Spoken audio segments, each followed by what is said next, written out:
la commission mixte paritaire, la préoccupation majeure du président Yadema à l'époque, c'était sa candidature aux élections. Parce que l'acte de transition qu'on a repris dans le projet de constitution l'excluait en tant que membre de l'exécutif. Donc, il a déstabilisé la transition en faisant marcher ce que nous appelions à l'époque des éléments incontrôlés, les soldats là qui venaient faire n'importe quoi, n'importe où, comment, et les milices et les soldats, parce qu'il y a des militaires aussi qui ont agi, on le sait très bien, jusqu'à ce que la commission mixte soit réunie et qu'on ait trouvé la solution essentielle qui consistait à permettre au président Yadema d'être candidat. À partir de ce moment-là, il a accepté le principe d'avoir une constitution. C'est pour cela qu'il a réuni les militaires au camp Landja une semaine avant le référendum. Il lui a demandé que maintenant il faut voter pour la constitution. Ensuite, il a adressé solennellement la nation le 25 septembre, un vendredi soir, n'est-ce pas? Et le référendum a eu lieu le 27.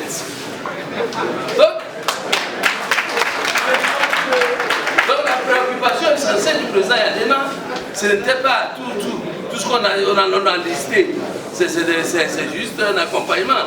Mais le fond du problème était sa candidature.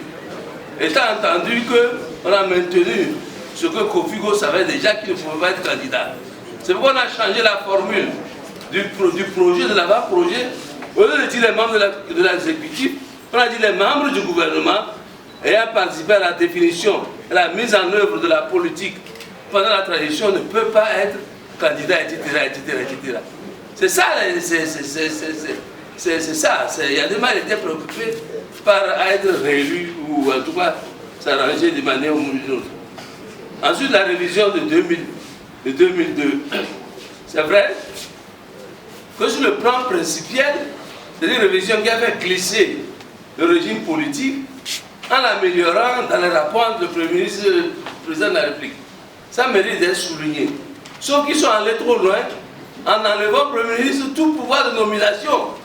C'est pourquoi j'ai toujours dit depuis cette époque que s'il faut rééquilibrer la Constitution de ce point de vue-là, il faut limiter les pouvoirs de nomination du chef de l'État et permettre au Premier ministre de nommer aussi, comme le dit le Premier ministre, aux emplois civils et militaires. Alors là, il ne peut même pas prendre un arrêté. Quel est ce Premier ministre-là qui est chef de gouvernement? Non, c'est important.